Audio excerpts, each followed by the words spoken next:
CC പ്ലാന്റിൻ്റെ ഇല ഒരു 6 മാസം മുമ്പ് ഒക്ടോബറിൽ കിളിർപ്പിക്കാൻ വെച്ചതാണ്.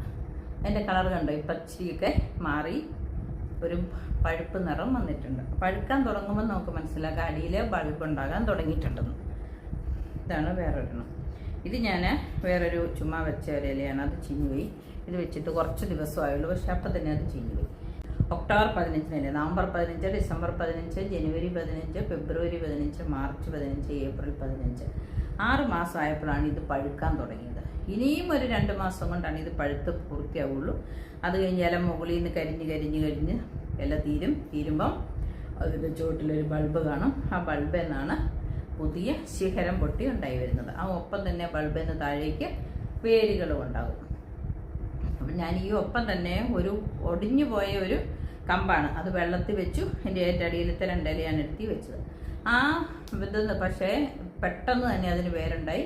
അത് ഞാൻ പുതിയ ചെടിയായിട്ട് മണ്ണിൽ നട്ടു, ആ കമ്പ്. അപ്പോൾ കമ്പ് കിളിർക്കുന്ന എല്ലാവർക്കും അറിയാം, അതിൻ്റെ വീഡിയോ ഒന്നും ചെയ്യണ്ടല്ലോ. പക്ഷേ ഈ ഇല വെച്ചത് ഇപ്പം എനിക്ക് 6 മാസം കൊണ്ടാണ് ഈ ഇലയൊന്ന് കിളിർത്ത് തുടങ്ങിയത്. കിളിർത്തും പോട്ടെ നിറം മാറി തുടങ്ങിയത്. ഇനി ഒരു 2 മാസം കഴിഞ്ഞാലായിരിക്കും ഇതിൻ്റെ ഇലയൊന്ന് ഉണങ്ങി തുടങ്ങുന്നത്. അപ്പം ഞാൻ ഇതിൻ്റെ ഇടയ്ക്ക് ഇതിൻ്റെ അപ്ഡേഷൻ ഒന്ന് കാണിച്ചതേ ഉള്ളൂ. ഇനി വീണ്ടും 2 മാസം കഴിഞ്ഞ് ഇല ഉണങ്ങി തീരുമ്പോൾ എടുത്തിട്ട് അതിനിപ്പോൾ ചെറിയ ശിഖരം 2 ഇലയുള്ളൊരു ശിഖരം വരുന്നത്, ഒരു കിളിർപ്പ് അത് വന്ന് പുതിയ തൈ ഉണ്ടാകുമ്പം വീണ്ടും ഇതിൻ്റെ അപ്ഡേഷൻ കാണിക്കാം. അപ്പോൾ ഇന്നത്തെ വീഡിയോ ഇത്രയേ ഉള്ളൂ. ബൈ.